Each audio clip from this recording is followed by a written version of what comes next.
আপনারা? না মানে স্যার, রিক্সার চাকা পাংচার হয়ে গেছে, তাই দেরি হয়ে গেছে স্যার। বাহানা বানাইস না, তোরে হাড়ে হাড়ে চিনি আমি। স্যার আজকের জন্য মাফ করে দেন না। যা সিটে বয়, ইম্পর্ট্যান্ট ক্লাস চলছে। আজকে এমনেও নোট দেয়া হবে, নিয়ে নিস। স্যার আমাকে ভালো করে চিনে, যদি কথা বাড়ায় তাহলে তার মাথা যাবে, তাই কিছু না বলেই ক্লাসে বসতে দেয়।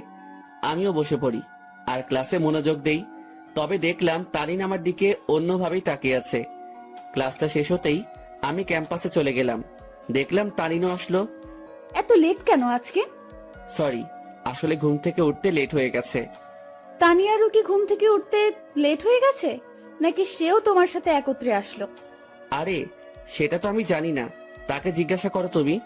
আর তুমি তানিয়াকে নিয়ে কথা বলতেছো কেন? সে তো আমার ফ্রেন্ড হয়। তারিন আমার পাশে এসে বসে। দেখো অন্তর, আমি সত্যিই তোমাকে ভালোবাসি আর তোমাকে হারাতে চাই না। প্লিজ আমাকে চিট করিও না। চিন্তা করিও না, আমি তোমার ভরসা ভাঙবো না। তাহলে বলো, তানিয়ার সাথে কিসের এত কথা তোমার? সময় হলেই বুঝতে পারবা। এখন চলো ক্যান্টিনে চাই। চলো। আর কি বলবো তোমাকে?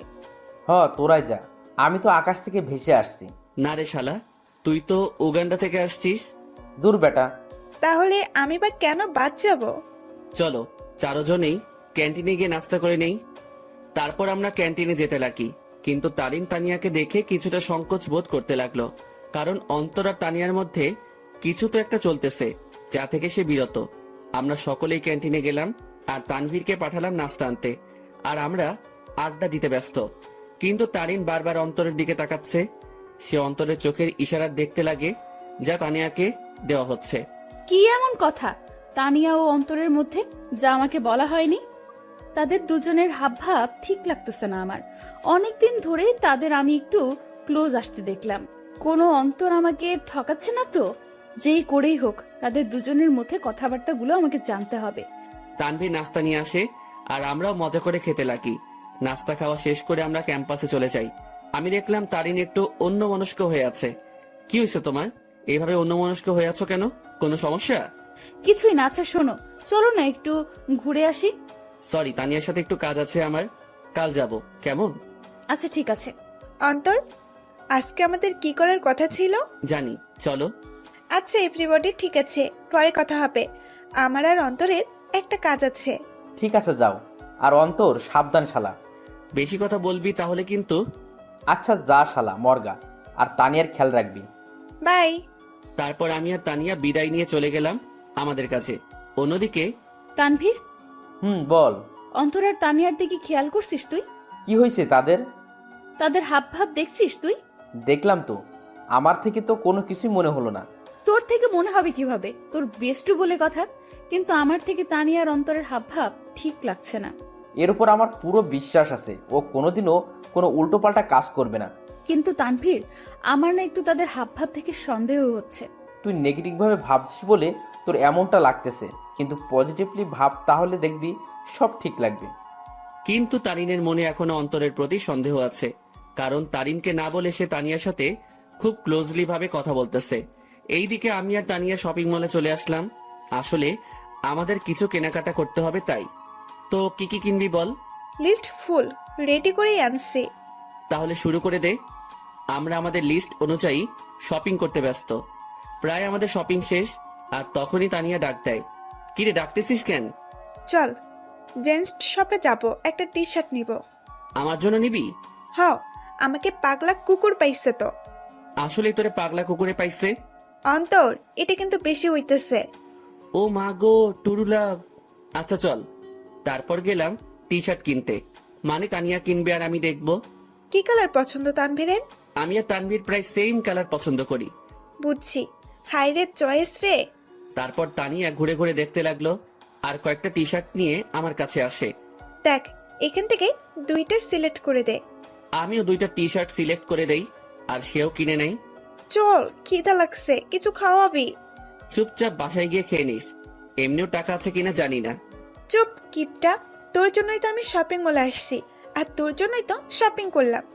এখন কিপটামি করিস না, চল রেস্টুরেন্টে। আমি তো শপিং এ টাকা খরচ করলাম, তুই তো শুধু তানভীরের জন্য টি শার্ট নিলি। ওলে বাবারে, টাকা তোর একা যায় নাই, তোর শপিং এ আমি তানভীরের টাকাও আছে। আর এটা তো তোর জানের জন্য করতেছি আমরা। এখন কিপটামি না করে চল তো। বাবা গো, চল বুঝছি, 1 টাকাও বাসায় নিতে দিবি না।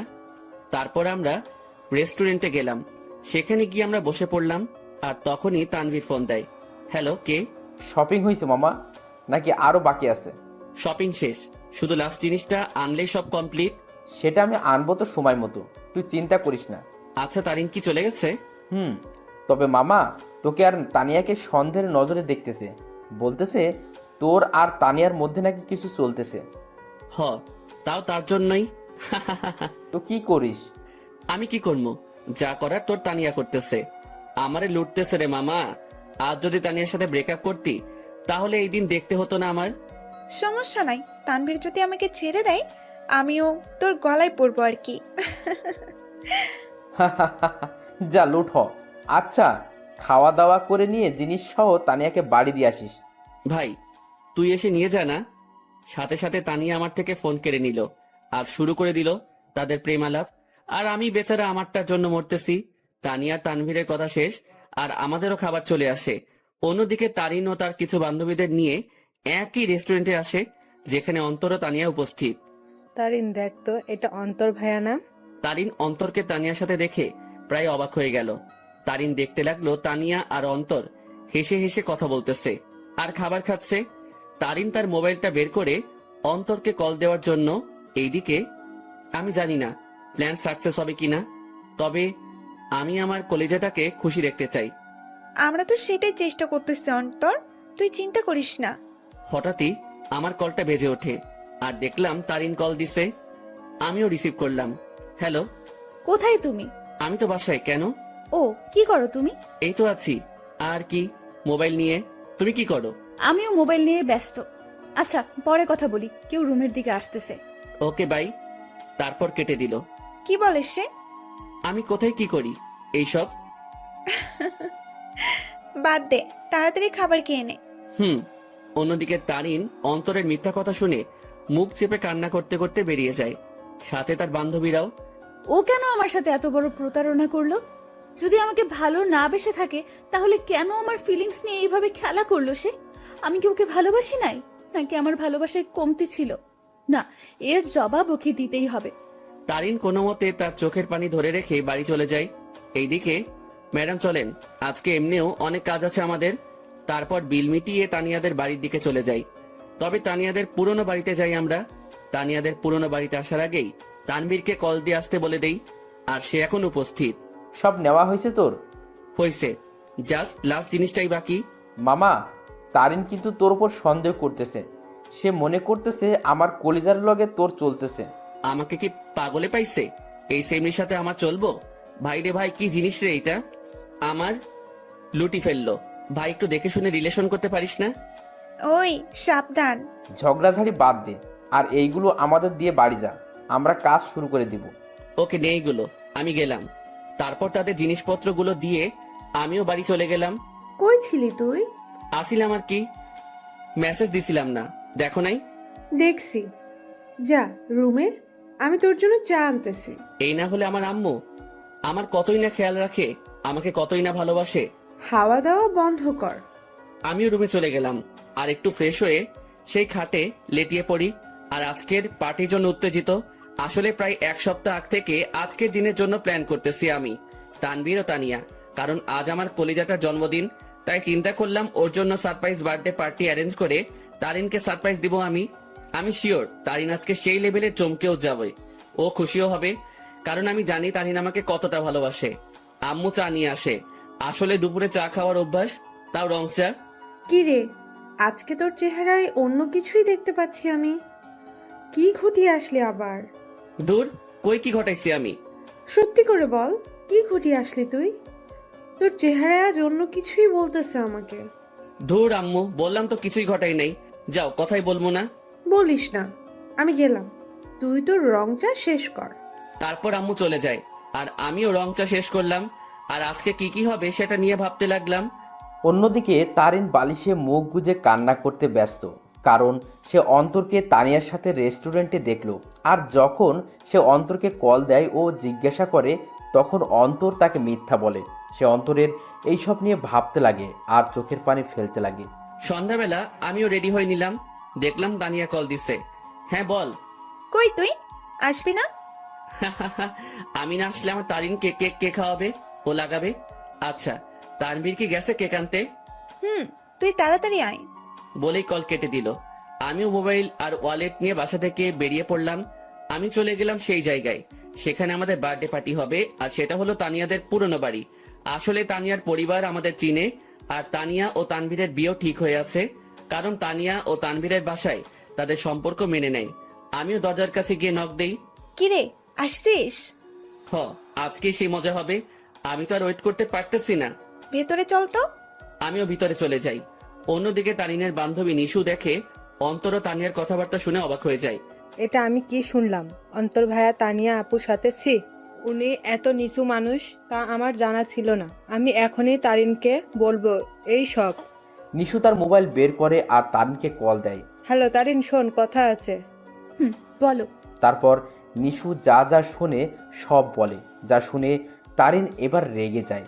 আই জানোয়ারের বাচ্চা, আমি এবার ছাড়বো না, আমি এর শেষ দেখেই ছাড়বো। তুই সেইখানেই থাক, আমি এক্ষুনি আসতেছি। তারপর কল কেটে দেয় আর তারিনও রেগে ঘর থেকে বের হয় অন্তরকে সাহায্য করার জন্য। তারিন ও তার বান্ধবী নিশু মিলে ঘরের দরজায় গিয়ে কান পেতে শুনে। এইদিকে আমি আর তানিয়া মিলে হলরুমে যা যা করা বাকি ছিল তা করলাম। আমিও তাড়াহুড়ো করতে গিয়ে সেখানে থাকা সোফার টেবিলের উপরে একটা বোতল ছিল, সেটা ধাক্কা খেয়ে তানিয়ার গায়ে পড়ি। আউ! সরি। এত তাড়াহুড়ার কি আছে, আস্তে আস্তে কর। ওকে। অন্যদিকে তারিন তাদের কথাগুলো শুনে মুখ চেপে কান্না করতে লাগলো, আর নিশু প্রায় অবাক হয়ে গেল এই সব শুনে। ছি, অন্তর ভাইয়া এত নিচ আর নোংরা প্রজাতির মানুষ হবে তা কল্পনাও করতে পারি না আমি। কুত্তার বাচ্চা, জানোয়ার, নরপশু, তুই তো আজকে শেষ। তারপর তারিন জোরে জোরে দরজা নক করতে লাগে। এইদিকে মনে হয় ও চলে আসছে। ওরে আমার লজ্জাপতি, এত লজ্জা পাইস না। তোর লজ্জা দেখে না লজ্জাও ইনসাল্টেড ফিল করবে। কুত্তা, তোর সাথে কি এমন দুশ্মনী করলাম, কথায় কথায় ইনসাল্ট করিস? যা দরজা খোল। আমিও গিয়ে দরজা খুললাম। দরজা খুলে থ হয়ে গেলাম, কারণ তারিন ও নিশু উপস্থিত। তোমরা সাথে সাথে তারিন আমার কলার ধরে আমাকে ছুঁড়ে মারে ফ্লোরে। কুত্তার বাচ্চা, জানোয়ার, শয়তান, বেয়াদব, লম্পট, বখাটে, প্লে বয়, আমার সাথে কি করে এসব করতে পারলি তুই? সাথে সাথে তারিন তার জুতা খুলে আর আমার গালে মারতে থাকে। জানিস আমি তোকে কতটাই না ভালোবাসছি, কিন্তু তুই যে এমন হবি কে জানতো? তারিন, কি করছিস তুই এইসব? চুপ, বেয়াদব নষ্টা মেয়ে। তুইও কম না, তোর আর তানভীরের বিয়ে ঠিক হয়ে থাকার পরেও তুই আমার বয়ফ্রেন্ডের সাথে ছি। আর তুই, তোকে কতই না ভালো ভাবছিলাম আমি, কিন্তু তুই তো আস্তে একটা লুচ্চা, বেয়াদব, লম্পট, মানে যত খারাপই বলি না কেন তার থেকেও নিচ তুই। আমি তারিনের অবস্থা দেখে অবাক হয়ে গেলাম, আর সে তো আমাকে তার পায়ের জুতো দিয়ে আমাকে মারলো। তার এই ব্যবহার দেখে আমার চোখ দিয়ে টপ টপে পানি পড়তে লাগে। আজ তারিন আমার সাথে এটা করতে পারলো? আমি কি এমন অপরাধ করলাম যার জন্য তারিন আমাকে এতগুলো কথা শোনালো আর জুতার বাড়িও দিল? তোর যদি রুম ডেট করার এত ইচ্ছা ছিল আমাকে বলতি, কিন্তু তুই কি না। এই লুচ্চা প্লে বয়, তোর কি একটুও মনে সংকোচ বোধ করে নাই? নিজেই নিজের বেস্ট ফ্রেন্ডের হবু বউয়ের সাথে তুই। আমার তো মন ভেঙে ফেললি, কিন্তু কি করে নিজের বেস্ট ফ্রেন্ডকেও ধোকা দিলি তুই? বলেই তারিন আমাকে জুতা দিয়ে মারতে লাগলো। ছি ভাইয়া, আপনি এত নিচু প্রজাতির মানুষ হবেন তা আমার জানা ছিল না। আপনি জানেন তারিন সবসময় আপনাকে নিয়ে কথা বলতো, সবসময় আপনাকে নিয়ে কতই না স্বপ্ন ছিল তার, কিন্তু আপনি কি না। ছি ভাইয়া, আপনাকে দেখে আমার ঘৃণা হচ্ছে। তাদের কথাগুলো শুনে আমি চোখ দিয়ে পানি ফেলছিলাম। আজ তারিন আমাকে এইভাবে অপমান করলো। আমি তো কোনো অন্যায় করি নাই, তাহলে কি বলতেছে তারিন এইসব? সত্যি কলিজাটা ফেটে যাচ্ছে আমার। জানিস তোকে কি করা দরকার? তোকে জুতার মালা পরায় এলাকায় ঘুরানো দরকার। দাঁড়া, আমি পুলিশকে কল দিচ্ছি। আর তখনই তানভীর কেক নিয়ে উপস্থিত হয়। সে আমাকে এভাবে পড়ে থাকতে দেখে ও তারিনকে এখন এখানে দেখে অবাক হয়ে যায়। এই অন্তর, এইভাবে পড়ে আসিস কেন? আর তারিন এখন এখানে কি করতেছে? তানভীর, আমি তোকে আগেও বলেছি এই জানোয়ার ও তোর নষ্টা হবু বউয়ের মাঝে অনেক কিছু চলতেছে, কিন্তু তুই বিশ্বাস করিস নাই। কিন্তু দেখ, আমার সন্দেহ ঠিক সত্যিই হয়েছে। আজ আমিও নিশু মিলে হাতে নাতে ধরছি এই দুইটাকে। তারা এখানে তাদের কীর্তিকলাপে ব্যস্ত ছিল, আর আমাকেও তোকে ঠকাচ্ছিল তারা দুজন মিলে। তানভীর কথাটা শুনে অবাক হয়ে যায়, তবে তানভীর অবাক হয় তারিনের কথাগুলো শুনে। এই কি বললি তুই? অন্তর আর তানিয়ার মাঝে কি চলতেছে? দেখ তুই, তাদের দুইটাকেই তানিয়ার পুরনো বাড়িতে ধরছি আমরা। দেখ, পুরনো বাড়িতে এসে তারা তাদের প্রেম লীলা চালাচ্ছিল, কিন্তু আজ ধরা খেয়ে গেল দুই নষ্টা। সাথে সাথে তানভীর দিল তারিনকে কষে এক থাপ্পড় খেয়ে তারিন ফ্লোরে পড়ে যায়। দেখলাম তানভীর রেগে আছে, আমিও উঠে তানভীরকে ধরি। অন্তর ছাড় আমাকে, এই মেয়ে কাকে কি বলতেছে? তারিন তানভীরের দিকে গাল হাত দিয়ে তাকিয়ে আছে, আর নিশু অবাক চোখে তানভীরের দিকে তাকিয়ে আছে।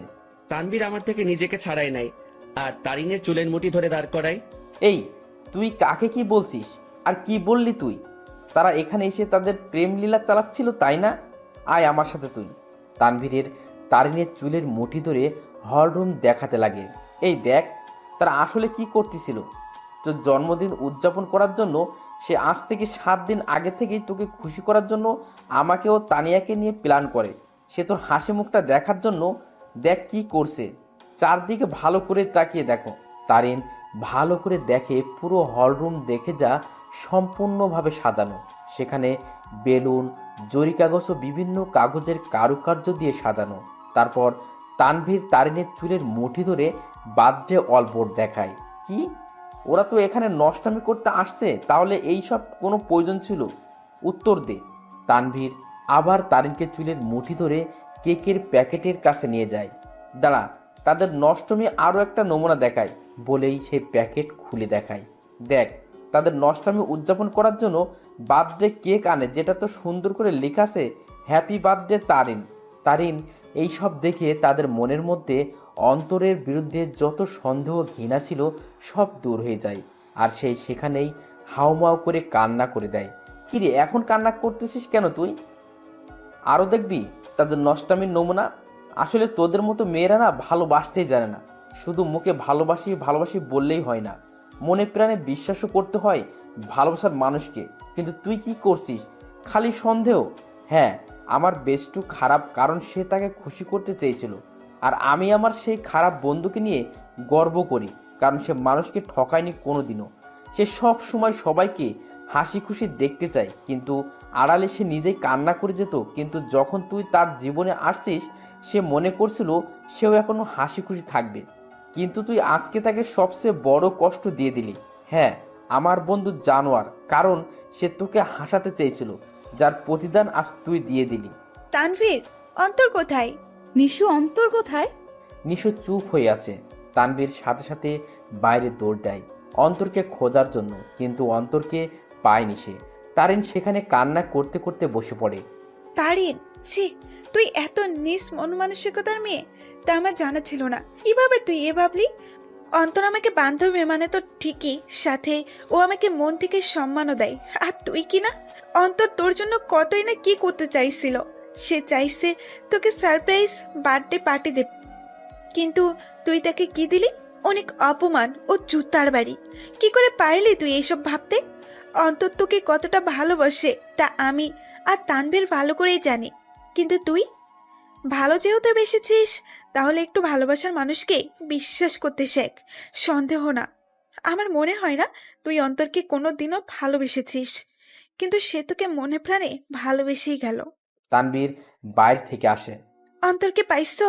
না, তুমি একটু কষ্ট করে বাড়িতে খুঁজে দেখো তো। আর এই, তুই বের হ বাড়ি থেকে। তানভীর তারিনকে টেনে বাড়ি থেকে বের করে দেয়, সাথে নিশিও বেরিয়ে যায়। আর তানভীর ও তানিয়া মিলে পুরো বাড়ি খুঁজে দেখে, কিন্তু অন্তরকে খুঁজে পেল না। তারিন বাইরের রাস্তায় বসে বসে হাওমাও করে কান্না করতে লাগে। সে আজ তার সন্দেহের জন্য তার অতি প্রিয় একটা জিনিসের কাছে ঘৃণার পাত্র হয়ে গেল। কি করে আমার মাথায় এসব আসলো? কেন আমি অন্তরকে সন্দেহ করলাম? যে আমাকে বলেছিল আমাকে কোনোদিন ঠকাবে না, কিন্তু আমি তাকে বিশ্বাস না করে তাকে অনেক কথা শোনালাম, খুব জুতার বাড়ি দিলাম। ছেলেটা তো আমাকে হাসি খুশি রাখতে চেয়েছিল, কিন্তু আমিই ওকে কাঁদিয়ে দিলাম। বলে সে আরো কান্নায় ভেঙে পড়ে। এইদিকে আমি মেইন রোডে চলে আসলাম। আজ আমাকে আমার ভালোবাসা ভালোই একটা শিক্ষা দিল, আর বুঝিয়ে দিল আমি তার মনে কোনোদিনও জায়গা করে নিতে পারলাম না, আমি তার মনে বিশ্বাস জোগাতে পারলাম না। হয়তো আমারই ভুল ছিল, আগে তার মনে বিশ্বাস জোগানোটা দরকার ছিল। পরে না হয় তার জন্য কোনো কিছু করতাম, হয়তো আমার ভালোবাসায় কমতি ছিল, যার পরিণাম জুতার বাড়ি পেলাম। না, আর কোনোদিনও কাউকে ভালোবাসবো না, আর মনে আঘাত চাই না। আমি তারিনকে পেয়ে মনে করেছিলাম আমার দুঃখ কষ্ট ওর সাথে শেয়ার করব। মনে করলাম ও আমাকে বুঝবে, কিন্তু আমি ভুল ছিলাম। থাক, আর কাউকে ভালোবাসার প্রয়োজন নেই, আমি একাই ঠিক আছি। আর যদি কাউকে প্রয়োজন হয়, আমার বেস্টু ও আমার হৌভাবি আছে না, কিন্তু না আর কাউকে বিশ্বাস করব, না কাউকে মন দিব। কেউ চাই না, আমার শুধু পরিবার ও বান্ধবীদের নিয়ে থাকবো আমি মেইন রোডে হাঁটতে লাগলাম, মনকে শান্ত ও বোঝানোর জন্য যে তার জন্য কোনো ভালোবাসা নেই, আছে শুধু সন্দেহ আর সন্দেহ। আমিও মেইন রোডে যতদূর পারলাম হাঁটতে লাগলাম।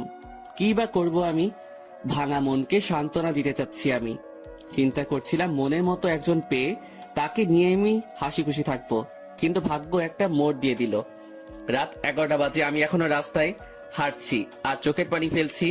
আমার ফোনটাও অফ করে রাখছিলাম যাতে কেউ আমাকে বিরক্ত না করতে পারে, কারণ আমি একটু একা থাকতে চাই।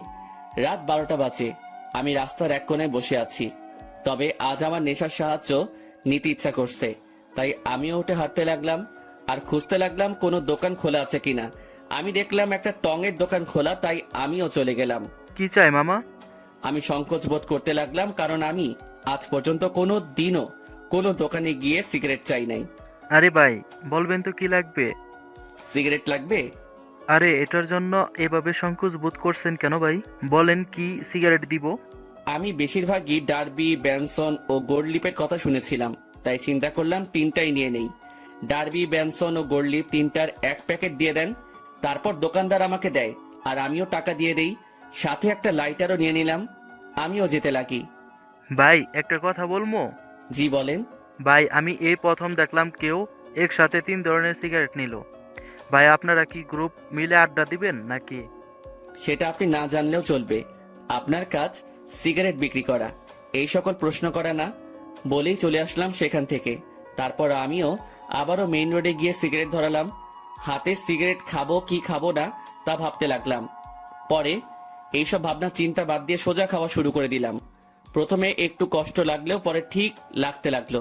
প্রথমে গোল্ডলিপ, এরপর ব্যানসন, এরপর ডার্বি খেলাম। একটা শেষ হতেই অন্য একটা ধরিয়ে দিলাম। এভাবেই 3 প্যাকেটই প্রায় শেষ, শুধু ডার্বির 4টা সিগারেট বাকি আছে। দেখলাম 1টা বাজে। পরে মনে পড়লো বাসার কথা, তাই মোবাইলটা অন করলাম। অন করতেই আব্বুর প্রায় 150-র উপরে SMS এবং সাথে সাথে আব্বুর ফোন। হ্যালো, কি রে? কই তুই? ফোন বন্ধ কেন তোর? আরে মোবাইল হঠাৎই বন্ধ হয়ে যায়, এতে আমার দোষ কোথায়? কি রে, তুই রেগে আছিস কেন? কি হয়েছে? আমার ইচ্ছা, আমার লাইফ, আমি যা খুশি করব। ফোনটা রাখো, আর আমি পরে আসবো, একটা পার্টিতে আছি, বাই বলেই কল কেটে দিলাম। এরপর বাকি যে সিগারেট গুলো ছিল সেগুলো একটার পর একটা শেষ করলাম। আমি চাচ্ছি সিগারেটের ধোঁয়া দিয়ে নিজের কষ্টটাকেও উড়িয়ে দিতে। প্রায় 2:30টা বাজে, আমি বাসার দিকে গেলাম। আমি দরজায় টান দিতেই দরজা খুলে যায়, আর আমি বাড়ির দরজা বন্ধ করে দিয়ে রুমে চলে যাই। শুয়ে থাকতে থাকতে ঘুম চলে আসে। অন্তর, অন্তর, আব্বু ওঠ, আর কতক্ষণ ঘুমাবি? সকাল হয়েছে তো। আম্মুর ডাকে আমি উঠে পড়ি। এইভাবে কি দেখো তুমি? তোর চোখ লাল হয়ে আছে কেন? ধুর, বোকার মতো কথা বলিও না তো। কাল রাতে আসলাম কয়টায়, আমি ভালো করে ঘুমোতে পারি নাই তো, তাই। আমিও উঠে বাথরুমে ফ্রেশ হতে চলে যাই। সেখানে আমি আয়নায় আমার চোখগুলো দেখতে লাগলাম। আসলে আমার চোখগুলো লাল হয়ে আছে, তবে একটু ভয়ঙ্কর লাগতেছে দেখতে। এখন আমার চোখগুলো দেখলে মনে হবে আমি কোনো এক নরপশু হিংস্র হয়ে আছি, আর শিকার পেলে সোজা গিলে ফেলবো। আমি খেয়াল করলাম আমার গায়ের থেকে সিগারেটের গন্ধ আসতেছে, তাই পকেটে যা যা ছিল সব বের করে এক সাইডে রেখে সেই অবস্থায় গোসল করে নিলাম। তারপর রুমে গিয়ে একটা টি শার্ট ও প্যান্ট নিয়ে আবার বাথরুমে চলে গেলাম আর চেঞ্জ করে নিলাম। এরপর আমি আমার রুমে আয়নার সামনে গেলাম। সেখানে গিয়ে নিজেকে দেখতে লাগলাম। একদিনে কি থেকে কি হয়ে গেলাম আমি। আমার চুলগুলো ভেজা অবস্থায় আছে, তাই সেগুলো নেমে আছে, আর চুলগুলো বড় হওয়ার কারণে চোখ বরাবর আসলো।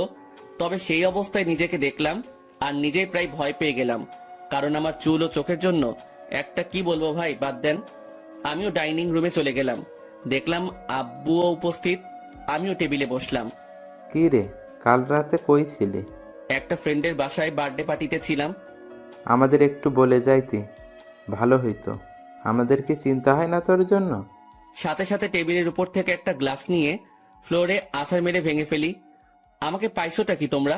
আমি কি মেয়ে নাকি যে আমাকে নিয়ে চিন্তা হয়? যদি এতই চিন্তা হয় তাহলে কেন বাইরের দুনিয়া দেখাইছো আমাকে? ঘরে আটকায় রাখলেই হইতো। আমার অবস্থা দেখে আম্মু আব্বু দুজনেই নিস্তব্ধ হয়ে গেল, আর আমিও টেবিল থেকে উঠে সোজা রুমে চলে গেলাম। তখন মনে পড়লো ফোনের কথা। আমিও ফোনটা হাতে নিলাম, দেখলাম তারিনের নাম্বার থেকে অনেকগুলো মিসড কল। আমি ফোনটা খাটের উপরে ছুঁড়ে মারি। ফোন বাজতে লাগলো, দেখলাম আননোন নাম্বার থেকে কল আসছে। আমিও রিসিভ করলাম। হ্যালো, আসসালামু আলাইকুম, কে বলছেন? হ্যালো, কোথায় তুমি? কলেজে আসো নাই কেন? দেখো, দোহাই লাগে, একটিবার দেখা করো আমার সাথে। ওই আমাকে পাইছিস কি তুই? যখন ইচ্ছা কষ্ট দিবি, যখন ইচ্ছা পিরিত দেখাবি, তাই না? আর কোনো দিনও আমাকে কল দিবি না। তোর মতো ভালো মেয়ের সাথে আমার মতো লুচ্চা নষ্টা প্লে বয়ের কথা বলা উচিত না। রাখ ফোন, বলে কল কেটে দিলাম আর মোবাইলটা খাটে ছুঁড়ে ফেলি। লাগবে না কারো ভালোবাসা আমার, একাই ঠিক আছি আমি। অনেক কষ্ট দিয়ে এখন আলগা পিরিত দেখাইতে আসছে। না, এই সিমটাই ভেঙে ফেলবো আমি। না থাকবে সিম, না হবে কন্ট্রাক্ট। আমি মোবাইলটা হাতে নিয়ে তা খুলে সিম নিয়ে নেই আর সেটা ভেঙে ফেলি আর খাটে শুয়ে পড়ি চোখটা বন্ধ করে। হঠাৎই কেউ একজন আমার মাথায় হাত বুলিয়ে দিতে লাগে। আমিও চোখ খুলে দেখি আম্মু মাথায় হাত বুলিয়ে দিচ্ছে। কি রে আব্বু, কি হয়েছে তোর? একটু বল তো আমাকে। কিছু হয় নাই আমার। আচ্ছা, দেখি আমি নাস্তা খাইয়ে দিই। আচ্ছা দাও। তারপর দেখলাম আম্মু নাস্তা নিয়েই আমার রুমে আসে আর প্লেট নিয়ে আমাকে খাওয়াই দিতে লাগে। আচ্ছা শোন, তোর নানু কল দিছিল, এক কাজ কর, তুই কয়েকদিন সেখান থেকে ঘুরে আয় না। আচ্ছা ঠিক আছে, যাব। ঠিক আছে, আজই চলে যা, তাহলে ভালো হবে। ঠিক আছে। আম্মু আমাকে নাস্তা খাওয়াই দিয়ে চলে যায় আর আমিও চিন্তা করলাম আমার উপর এমনিও অনেক কিছুই গেছে, তাই একটু রিফ্রেশমেন্টের প্রয়োজন, তাই যাওয়াই উচিত। আমিও আমার ব্যাগ গুছিয়ে নিলাম। দেখলাম সকাল 11টা বাজে। আমি ব্যাগ নিয়ে রুম থেকে বেরিয়ে পড়লাম। আম্মু আব্বুর থেকে বিদায় নিয়ে আমি চলে গেলাম বাস স্টেশনে। আমিও টিকিট কাউন্টারে যেতেই শক খেয়ে গেলাম। কি রে, এখন কোথায় যাস? আমি কি বলবো বুঝতে পারতেছি না, কারণ আমার সামনে তানভীর দাঁড়িয়ে আছে। শালা তুই তুই এখানে কি করতেছিস? শালা আমাকে একা করে কই যাচ্ছিস? আর ফোন বন্ধ কেন তোর? এমনি। এখন তুই এখানে কেন? আর কই যাচ্ছিস তুই? যাইতেছি আর কি, বেস্টুর নানার বাড়ি। মানে? মানে আমি তুই একই জায়গায় যাচ্ছে মামা। এবার কথা বলিস না, টিকিট নে। আমি আর কোনো কথা না বলে টিকিট নিতে গেলাম, কিন্তু প্রশ্ন হলো এই হারামি কি করে জানলো আমি যে এলাকা ছাড়তেছি? জি, 2টা টিকিট দেন তো জায়গার জন্য। নিয়ে নে, পরের বাস দেরি আছে। ঠিক আছে দেন তাহলে। আমি 2টা টিকিট নিয়ে নিলাম, কিন্তু আমরা দুজন দু প্রান্তে বসতে হবে। আমরা বাসে উঠলাম। আমি শুধু একটা ব্যাগ নিয়ে আসলাম, যেটাতে কিছু জামা কাপড় ও আমার কিছু প্রয়োজনীয় জিনিস আছে। আমি আবার সিটে বসলাম। যাক ভালোই, আমাকে জানালার পাশ দেওয়া হয়েছে। এবার প্রকৃতি উপভোগ করতে করতে নানার বাড়ি যাওয়া যাবে। আমি দেখলাম তানভীর, আমি যে শাড়িতে বসলাম সে আমার বাম পাশে শাড়ির আমার সিট বরাবর 3 সিট পর তার সিট। আমি সিটে বসে আছি আর বাস ছাড়ার অপেক্ষা করতেছি। আমি জানালা দিয়ে বাহিরে দেখতে লাগি। এক্সকিউজ মি, এটা আমার সিট, আমি কি এখানে বসতে পারি? আমি কথা শুনে সাথে সাথে তাকালাম। দেখলাম একটা কালো বোরকা পরা একটা মেয়ে এই কথা বলল। কোনটা আপনার সিট? জি, আপনার পাশের সিট আমার। আমি কি এখানে বসতে পারি? পড়ে গেলাম মুসিবতে। আমি কিনা সিট পেলাম, তাও একটা মেয়ের পাশের সিট। হয়তো অনেক ছেলে এই জিনিসটাকে তাদের জন্য সৌভাগ্য মনে করে, কিন্তু আমার জন্য এইসব দুর্ভাগ্য। কারণ আমি অন্য ছেলেগুলোর মতো মেয়ে পাগল না। তবে হ্যাঁ, একজনকে নিয়ে স্বপ্ন দেখেছিলাম, কিন্তু থাক, সে অতীতকে মনে না করাই ভালো। সেটা জাস্ট আমার জন্য একটা দুঃস্বপ্ন ছিল। এই যে মিস্টার, এখন কি বসতে দিবেন? আজব তো, আপনার সিট আপনি বসবেন, এটা নিয়ে তো মাথা খাওয়ার কি আছে? বসেন আপনার সিটে। তারপর মেয়েটা আমার পাশের সিটে বসে পড়ে। তবে আমার একটু আনইজি লাগতেছে। আমি তানভীরকে দেখতে লাগলাম। তানভীরের সাথেও একটা বোরকা পরা মেয়ে বসছে, আর সে তো পিড়িতিরে আলাপ করতে ব্যস্ত। আপু একটা কথা বলি, কিছু মনে করিয়েন না। আপনি যদি আমার বন্ধুর সিটে গিয়ে বসতেন তাহলে একটু ভালো হতো। সরি, পারবো না। আমি আমার সিট ছাড়া অন্য কোথাও বসি না, এটা সম্ভব না। বাপরে বাপ, কি জিনিস রে ভাই! একটা ছেলে পাশে বসছে, আমি ছেলে হয়েও তার জন্য একটু সুবিধার জন্য কথা বললাম, আর সেই কিনা গাড়ি স্টার্ট করলো। গাড়ি চলতে লাগলো আপন শক্তিতে, আর আমিও জানালার বাহিরে তাকিয়ে প্রকৃতি উপভোগ করতে ব্যস্ত। আচ্ছা, যদি কিছু মনে না করেন, আমাকে কি জানালার সিটটা দিবেন? আমি এই দেওয়া নেওয়া বন্ধ করে দিছি, যেটা নিজের সেটাকে নিয়েই থাকি। আর আমার জানালার সিট পড়ছে, তাই আমি এখানে থাকবো। দিবেন না ভালো কথা, এত অ্যাটিটিউড দেখাচ্ছেন কেন? আমার অ্যাটিটিউড বেশি তাই দেখাচ্ছি। নাও প্লিজ সাইলেন্ট। কিছুক্ষণ নীরবভাবে বসে বসে বাহিরের প্রকৃতি দেখতে লাগলাম আর প্রকৃতির বাজেও হারিয়ে যেতে লাগি। আর তখনই তারিনের মিষ্টি হাসিটি মনে চলে আসলো। সাথে সাথে আমি প্রকৃতি থেকে আমার মনোযোগ সরিয়ে নিলাম। কি হলো, শখ খেলেন নাকি? আমি কিছুই না বলে আমার পকেট থেকে মোবাইল আর ইয়ারফোনটা বের করে কানে লাগিয়ে দিলাম আর গান শুনতে লাগলাম। কিছুক্ষণ গানের মধ্যে মগ্ন ছিলাম আমি, আর তখনই পাশ থেকে খোঁচা দেয়, সমস্যা কি? গান শুনছিলেন? না তো, ব্যাডমিন্টন খেলছিলাম। এত রাগ আর কি আছে? আপু, আপনার সমস্যাটা কি বলবেন? কোনো সমস্যা নেই। আচ্ছা, আপনি কি রোমান্টিক গান শুনছিলেন? বুঝছি। আপু আসেন আপনি জানালার সিটে। মেয়েটাও খুশি হয়ে জানালার সিটে বসে, আর আমি পারতেছি না যে এখনই বাস থেকে নেমে যেতে। মেজাজটা খারাপ আগে থেকেই, আমার এখন আরো খারাপ করে দিল। আমি তানবীরকে দেখলাম শালা মেয়ের সাথে পিরিতির আলাপ করতেছে। হয়তো শালা ভুলেই গেছে তার বিয়েও ঠিক হয়ে আছে। আমি তানভীরকে ডাক দিলাম। তানভীর সিট থেকে আসে, কোনো মতে দাঁড়ায়। মেয়ে পেয়ে তো ভালোই কাজ চালাচ্ছিস, শালা ভুলে গেছিস তোর বিয়ে ঠিক হয়ে আছে? নাকি তানিয়ারে কল দিয়ে বলমু? আরে দোস্ত, মেয়েটা অনেক ফ্রেন্ডলি বিহেভ করে ভাই, অনেক হাসি আড্ডাও করে, তাই আর কি একটু। আমিও তানিয়ারে কল দিয়ে একটু। না না, কল দিস না দোস্ত, না হলে সব শেষ হয়ে যাবে বেটা। হোক শালা, সব শেষ। তোর পাশেও তো একটা মেয়ে, তার সাথে তুইও ফ্ল্যাট কর, কে বারণ করলো তোরে? সেটাই তো সমস্যা। এক কাজ কর, তোর পাশের মেয়েটাকে এখানে পাঠাই দে কষ্ট করে, না হলে। এই যে মিস্টার, মেয়েদের পাশে বসলে সমস্যা কোথায়? এলার্জি আছে আমার। এবার কথা বলিয়ে না, একদম চুপ থাকেন। আচ্ছা দোস্ত, আমি পাঠাচ্ছি। তারপর তানভীর চলে গেল আর তানভীরের পাশের মেয়েটা আসে। আমি ওনাকে সিটটা দিয়ে আমি তানভীরের পাশে বসে পড়ি আর সেখানে কানে ইয়ারফোন লাগিয়ে গান শুনতে লাগি। বাস বিরতির জন্য থামলো। তানভীর চল একটু ফ্রেশ হয়ে নেই আর কিছু খেয়ে নেই। চল। তারপর আমরা বাস থেকে নামলাম আর একটু হালকা হয়ে নিলাম। তারপর দুজনেই খাবার খেয়ে নিলাম। তবে টেবিল থেকে উঠতেই ঠিক আমার পিছন বরাবর টেবিলে সেই দুইটা মেয়ে উপস্থিত। আমি তাদের দেখেও না দেখার ভান করে চলে গেলাম হাত ধুতে। তারপর হাত ধোয়া আমি তানভীরের কাছে গেলাম। তুই খা, আমি বিল দিয়ে দেই। না, বিল দিস না, আমি দিব। তুই কেন দিবি? তুই আমার সাথে আসছিস, তাই তোর বিল আমি দিব। মামা বেইমানি হবে কিন্তু। যা যা, তুই দে, এমনিও কিপটা তুই, দে শালা। তারপর তানভীর খেয়ে বিল দিল আর কিছু খাবার নিয়ে নিল। আমরা বাসে উঠে যাই আর আমাদের আসার পরেই সেই মেয়ে দুইটাও আসে। কিছুক্ষণ পরে বাসটা ছেড়ে দেয় আর আমিও কানে ইয়ারফোন দিয়ে গান শুনতে লাগি। প্রায় 2.5 ঘন্টা পরে আমরা আমাদের গন্তব্যে পৌঁছে যাই। আমরা বাস থেকে নামি আমাদের ব্যাগ নিয়ে। কিছুক্ষণ পরেও দেখলাম সেই মেয়েগুলো। আমি তাদের দেখেও না দেখার ভান করে আমি মোবাইলটা বের করলাম আর মামাকে ফোন দিলাম। হ্যালো মামা, কই তুমি? আরে আমি সিএনজি স্টেশনের সামনে। পরে আমি মামাকে দেখলাম আর কলটা কেটে দিয়ে আর তানভীরকে দিয়ে মামার কাছে চলে গেলাম। মামা আমাকে দেখে জড়িয়ে ধরে। কেমন আছিস অন্তর? ভালোই আছি।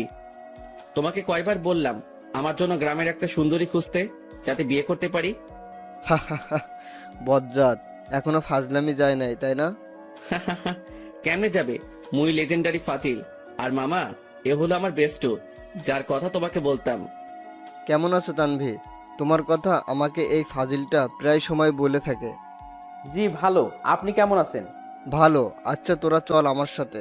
তারপর মামা একটা সিএনজি ভাড়া করে, কিন্তু মামা কাকে যেন খুঁজতে লাগলো। কাকে খুঁজো মামা? আরে আরো দুজন আসবে, আব্বু বলছিল। কি অবস্থা তার শরীরের? ভালোই আছে আব্বু। আর আব্বু বলছিল তার নাকি কোনো বন্ধুর 2টা নাতনিও আসবে, তাদেরও নিয়ে যেতে বলল। ও আচ্ছা। তার কিছুক্ষণ পর মামা কাকে দেখে যেন চলে যায় আমাদের সিএনজির কাছে রেখে। আর কিছুক্ষণ পরে মামার সাথে 2টা মেয়ে আসে। তাদের দেখে আমি অবাক হয়ে গেলাম, কারণ এরা হলো সেই মেয়েগুলো যেগুলো আমাদের সাথে বসেছিল। আমি অবাক চোখে দেখতে লাগলাম। তোরা ওঠ, আমি বাইকে যাই।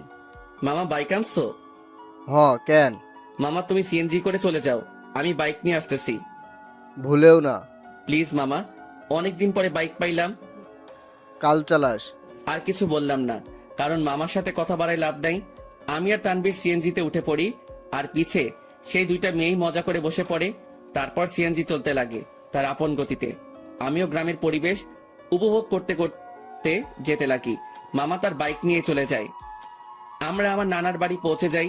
আমি দেখলাম নানা ভাই দরজায় দাঁড়ায় আছে। আমি নানা ভাইয়ের কাছে গেলাম। আর নানা ভাইকে সালাম করলাম। কিরে নানা ভাই, কেমন আছিস? তারপর নানা ভাই আমাকে জড়িয়ে ধরে। আমি তো ভালোই আছি, তবে তোমার খবর জিজ্ঞাসা করবো না, কারণ তোমাকে দেখে পাওয়ারফুল মানুষ মনে হচ্ছে। কি মনে করিস? আমার অনেক শক্তি বলেই তো 80 বছরে বেঁচে আছি।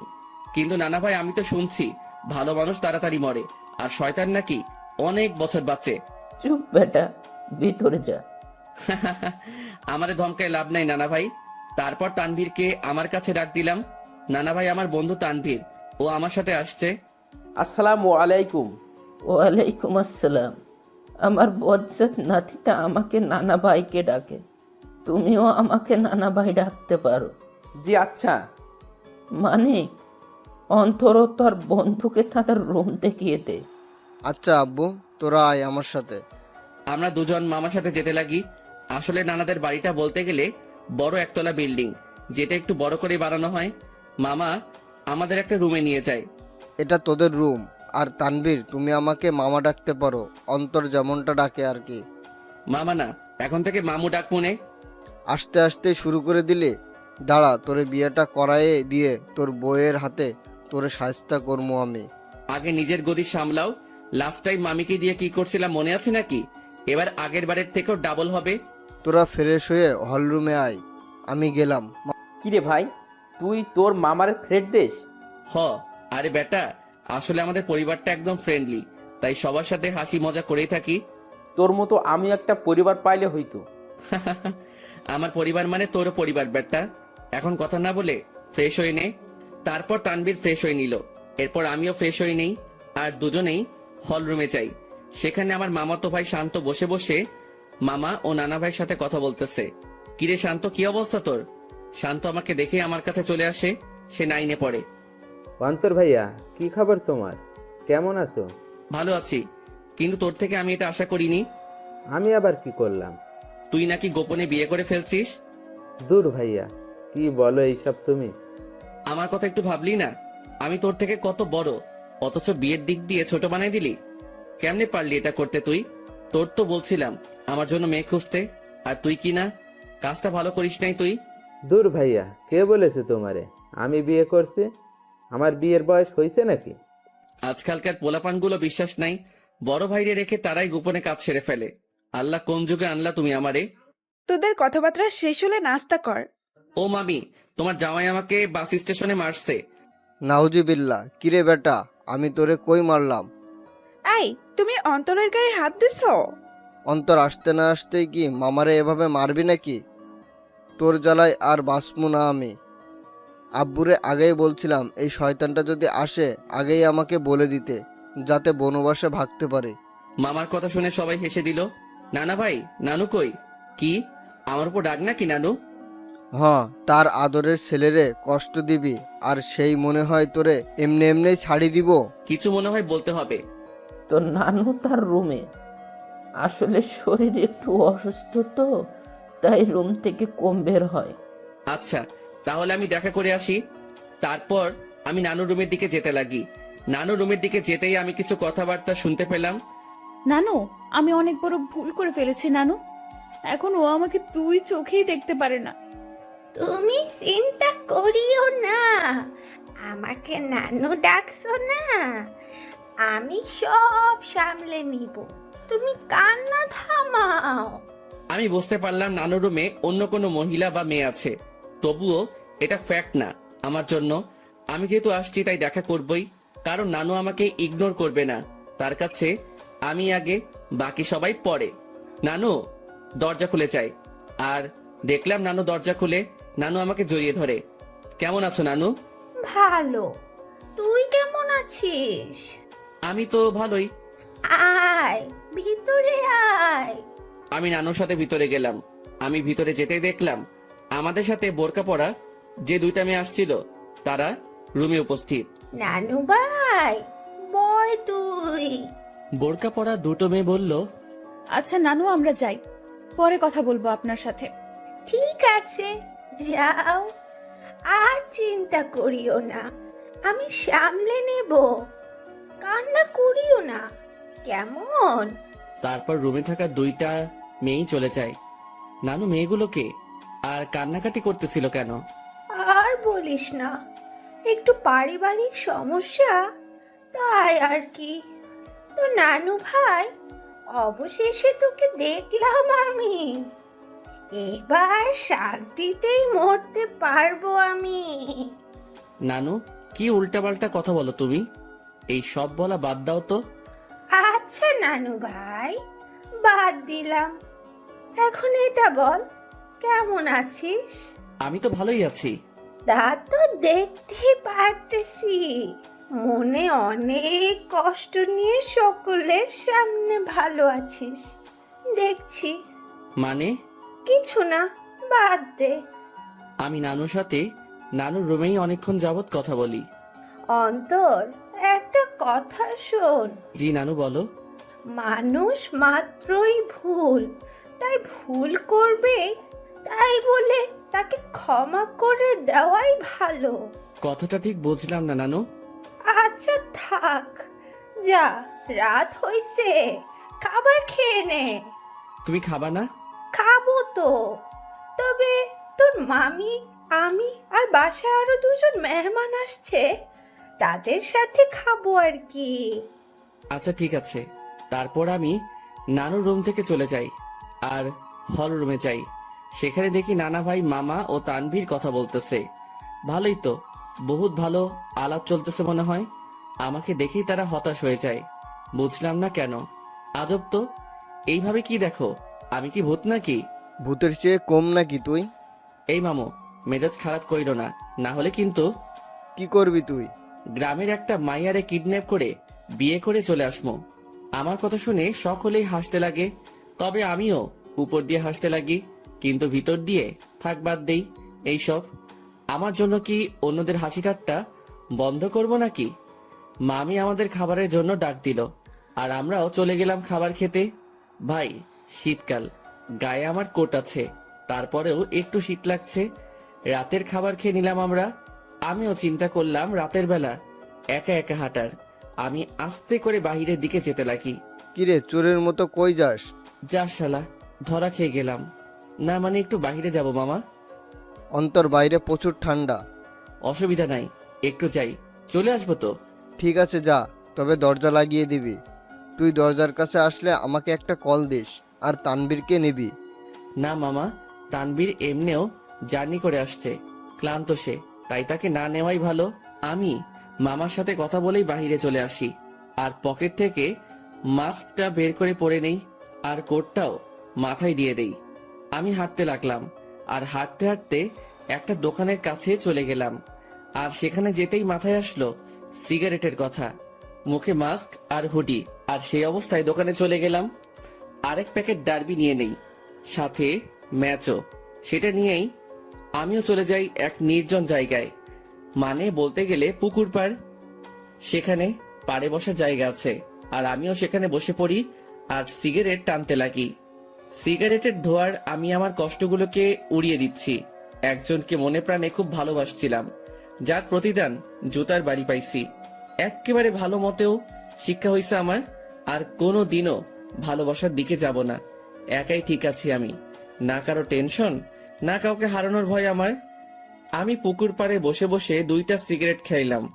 আসলে পরিবেশটা আমার খুব ভালো লাগতেছে, কারণ চাঁদ রাত, আবার পুকুর পাড়ে, সেখানে পরিবেশটা খুবই দারুণ লাগতেছিল আমার। কিছুক্ষণ সেখানে সময় কাটিয়ে আমি বাড়ি চলে গেলাম। বাড়ির কাছে যেতেই মামাকে কল দিলাম আর মামাও দরজা খুলে দেয় আর আমি আমার রুমে চলে যাই। দেখি তানবীর ঘুম। আমিও আমার মোবাইলটা চার্জ দিয়ে ব্যাগে সিগারেট ও ম্যাচ ঢুকিয়ে রাখি আর গায়ে কম্বল দিয়ে ঘুম। সকালবেলা অন্তর ভাইয়া, এই ভাইয়া, উঠো না কেন? সকাল হয়েছে তো ভাইয়া। আমিও উঠে পড়ি আর দেখলাম শান্ত আমাকে ডাকতে লাগলো। সকাল হয়েছে ভাইয়া, আম্মু নাস্তা রেডি করতেছে। তুই যা, আমি ফ্রেশ হয়ে আসতেছি। আর তানভীর কই? ভাইয়া তো আব্বু ও দাদুর সাথে কথা বলতেছে। তারপর শান্ত চলে গেল। আমিও উঠে পড়ি। হঠাৎই আমার জানালার দিকে চোখ গেল আর সেখানে দেখে মনে হচ্ছিল কেউ আমাকে দেখতেছিল। আমিও চলে গেলাম ফ্রেশ হতে। ফ্রেশ হয়ে এসে দেখি মামা, তানভীর, নানা ভাই, মামি, নানু সবাই কথা বলতে ব্যস্ত। আমিও গেলাম। তারপর সকলে মিলে নাস্তা করে নিলাম। অন্তর, আমার বাইক নিয়ে তুই তানভীরকে নিয়ে ঘুরে আয়। ও তো এখানে নতুন, তাই একটু দেখায় আন। আচ্ছা। তারপর মামার থেকে বাইকের চাবি নিলাম আর বাইক নিয়ে দুজনেই ঘুরে আসলাম। আমরা যে গ্রামে থাকি সেখানে প্রায় সব জায়গায় চাষ করার জন্য মাঠ ও পুকুর, কিন্তু দুঃখের কথা আমি সাঁতার পারি না। কারণ আমি জীবনের 100 ভাগের 80 ভাগই শহরেই কাটাইছি। বাকি 20 ভাগের মধ্যে 7 ভাগ বলতে পারেন ট্যুরে গিয়ে, আর বাকি অংশ শহরেই। তবুও গ্রামটা ভালো করে চিনি। যতদিন গ্রামে ছিলাম ততদিন মামার সাথে গিয়ে গ্রামে ঘুরতাম। সকালবেলা আমি আর তানভীর অনেকক্ষণ ঘোরাঘুরি করলাম, আর দুপুরের দিকে আসলাম। বাইকটা রেখে বাড়িতে ঢুকলাম আর দেখলাম নানা ভাই, নানু, মামা, মামি ও সেই 2টা মেয়েও আছে, আর তারা কথা বলতেছে। কিন্তু আজব ব্যাপার হলো, এরা বাড়িতেও হিজাব করে রাখছে। ঘোরা শেষ? মোটামুটি। আমি রুমে চলে যাই, কিন্তু বারবার সেই মেয়েগুলোর প্রতি কেন যে আকর্ষণ লাগতেছে কে জানে। তবে ইচ্ছা তো করতেছে হুজুরনিগুলোর চেহারা দেখতে, কিন্তু ডাইরেক্ট বলা তো মুসিবত। থাক, পরে সেটা ব্যবস্থা হবে আর কি। আমি রুমে গিয়ে ব্যাগ থেকে কিছু কাপড় বাহির করলাম আর চিন্তা করলাম গোসল করব। কিন্তু মনে পড়লো এখানে তো পানির হিটার নাই যে ডাইরেক্ট বাথরুমে যাবো, সুইচটা ক্লিক করবো আর গরম পানি পামো। পড়লাম আরেক মুসিবতে। কেমনটা লাগে, ধুর, মামিকে বলবো গরম পানি করে দিতে। আমি যখনই রুম থেকে বের হব তার আগেই মামি উপস্থিত উইথ গরম পানি। এই না হলে আমার মামি আমার কখন কি লাগে তা তুমিও আম্মুর মতোই জেনে যাও। আমিও তো তোর আরাক আম্মু, এখন যা গোসল করতে, আমি পানি দিয়ে গেলাম। থ্যাংক ইউ মামি, আই লাভ ইউ বলতাম, কিন্তু মামা শুনলে হার্ট অ্যাটাক করবো। যা ফাজিল। মামি চলে গেল আর আমিও মনের সুখে লুঙ্গি আর তোয়ালে নিয়ে চলে গেলাম গোসল করতে। গোসল শেষ করতেই আমিও রুমে আসলাম। লুঙ্গি পরা আছে, বলা যায় না কখন কোথায় খুলে যায়। জীবনে 2টা কখন কোথায় খুলবে তা কেউ বলতে পারে না। 1 হলো কপাল, 2 হলো লুঙ্গি। আমার মনে হলো কেউ আমাকে দেখতেছে। আমিও জানালার দিকে তাকালাম, কিন্তু কেউ নাই। ভাই, বলা যায় না কখন কে এসে দাঁড়ায় থাকে। তাই প্যান্ট আর টি শার্ট বাথরুমে চলে গেলাম আর সেখান থেকে চেঞ্জ করে আসলাম। আমি রুম থেকে বের হতেই এক হুজুরনি আমার সামনে এসে পড়ে। আমিও এড়িয়ে চলে যেতে লাগি। আর বাহিরে বাড়ির আঙিনায় রোদের মধ্যে দাঁড়ায় অনেক ঠান্ডা লাগতেছিল ভাই। বিশ্বাস করেন, শীতকালে শরীর ভিজা অবস্থায় কেউ গায়ে একটা ফু দেয় না, তা ব্রেকআপের চেয়ে কষ্টকর লাগে। তো আপনি এই বাড়ির লোক, তা আমাকে আগে বলতে পারলেন না? খালি খালি টেনশনে ছিলাম আমি। আমি পিছনে তাকালাম, কিন্তু চেহারা না দেখায় বুঝতে পারলাম না কে কোনটা, মানে কে কোন বোরকাওয়ালি। আমি কি জানতাম আপনি এখানে আসবেন? আজাইরা কথাবার্তা বলিয়েন না, এইসব আমি পছন্দ করি না। এত অ্যাটিটিউড ভালো না। আমি বুঝতে পারলাম এটা সেই বকবক রানী যেটা বাসে আমার মাথা খাইছে। আচ্ছা, এখানেও মুখ ঢেকে রাখলেন সেটা বুঝলাম না। আসলে এটাই তো আমাদের বাড়ির নিয়ম। পরপুরুষের সামনে আমরা চেহারা দেখাই না, তবে স্বামীকে দেখানো যাবে, এই নিয়ম আছে। আচ্ছা, আপনি কি ম্যারিড? না, আপনি? আমি ম্যারিড। তো আপনার ওয়াইফকে না আনবেন? বন্ধুকে আনলেন কেন? ও ওর বাবার বাড়িতে গেছে। তবে একটা জিনিস আমি খেয়াল করলাম, মেয়েটা এমন ভাবে কথা বলতেছে মনে হয় সে আমার সম্পর্কে জানে, ও আমাকে চিনে। তাছাড়াও তার ভয়েসটা একটু একটু মাথা খাচ্ছে আমার। আচ্ছা, আপনি থাকেন কোথায়? সরি, বলা যাবে না।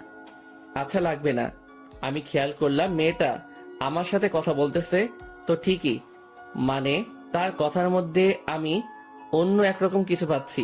মামি আসে আর আমাদের খাবারের জন্য ডাক দেয়। আমিও চলে যাই। সেখানে দেখি মামা, তানভীর, নানা ভাই উপস্থিত ও তারা বসে বসে কথা বলতেছে।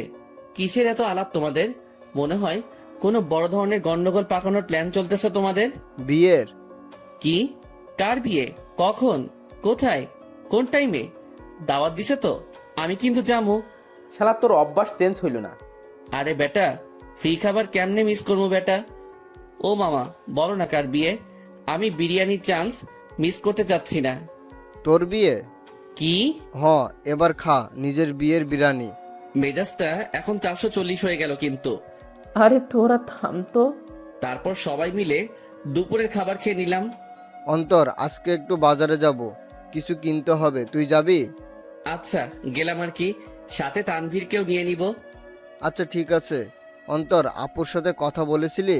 হুম, সকালে বলছিলাম যখন তানভীরকে নিয়ে বের হয়েছিলাম তখন আম্মু কল দিছিল। আচ্ছা শোন, তোরা বাজারে যাবি ভালো কথা, আমার ওষুধ আনতে ভুলিস না। জি আব্বু। তবে আমি যাব না রে, আমার একটু শরীর খারাপ লাগতেছে। আচ্ছা ঠিক আছে, তুই রেস্ট নে, আমি আর মামা যাব। তো মামা কখন যাবা? এই বিকাল করেই যাব। আচ্ছা। তারপর আমি আমার রুমে চলে গেলাম। সেখানে গিয়ে কিছুক্ষণ রেস্ট করে নিলাম। বিকেলবেলা আমি মামার সাথে বাজারে যাওয়ার জন্য রেডি হচ্ছি। আসলে কোট নিয়ে নিচ্ছি যাতে যদি আসতে দেরি হলেও ঠান্ডা সহ্য করতে না হয়। মামা বাইক নিয়ে দাঁড়ায় আছে, আমি বাইকে বসলাম। কিরে, বাইক চালাবি? না মামা, তুমি চালাও। তারপর মামা বাইক চালাতে লাগে আর আমিও বাইকে বসে আছি। বাইক চলতেছে আপন গতিতে আর আমি বাইকে চড়তেছি আর গ্রামের প্রকৃতি উপভোগ করতে ব্যস্ত। কিছুক্ষণ পরে আমরা বাজারে চলে আসি। মামা আমাকে নামিয়ে একটা জায়গায় বাইকটা রেখে আসে। আচ্ছা মামা, কি কি নিবা বাজার থেকে? ভাগিনা, অনেকদিন পরে আমাদের বাড়িতে আসছিস, সাথে তোর বন্ধু তানভীরকে নিয়ে আসছিস, তাই আব্বু আম্মু বলেছে তোদের দুজনের জন্য কিছু নিতে। মামা, কিছু লাগবে না আমাদের, তোমার অন্য কাজ থাকলে সেটা করো। আরে আয় তো তুই। মামা আমাকে টেনে নিয়ে যায় আর একটা পাঞ্জাবির দোকানে নিয়ে যায়। সেখানে আমি দাঁড়াই আছি আর মামা দোকানদারের সাথে কথা বলতে ব্যস্ত। অন্তর, এদিকে আয় তো। আমি মামার কাছে গেলাম। দেখ তো পাঞ্জাবিটা পছন্দ হয় কিনা। মামা আমাকে লাল কালারের পাঞ্জাবি দেখালো। মামা, লাল কেন? আমার তো বিয়ে না।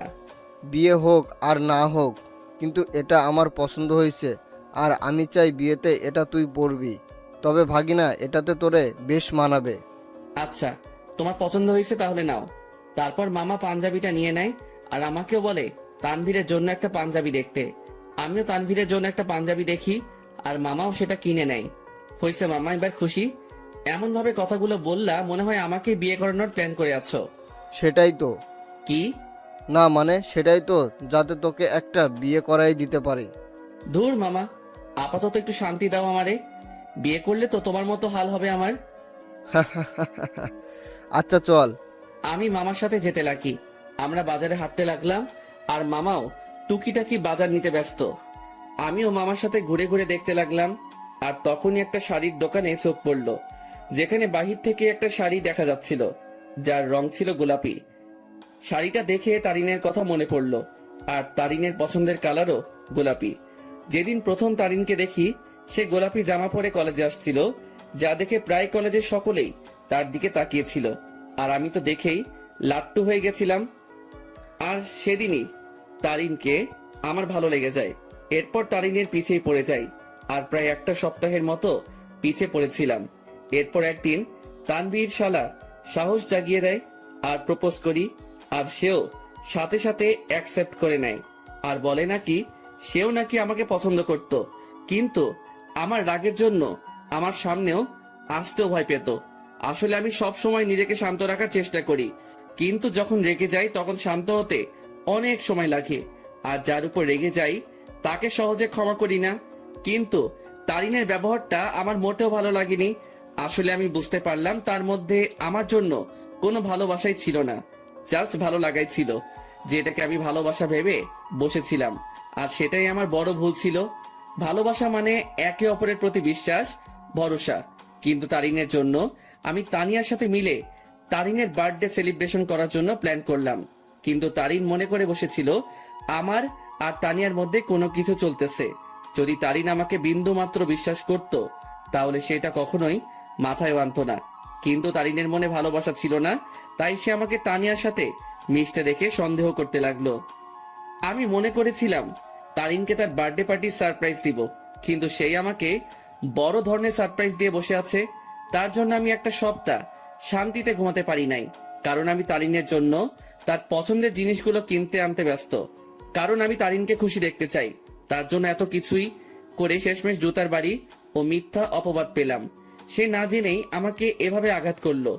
যদি তার মনে আমার জন্য বিন্দুমাত্র ভালোবাসা থাকতো তাহলে সে আমাকে সন্দেহ না করে আমার প্রতি বিশ্বাস রাখতো।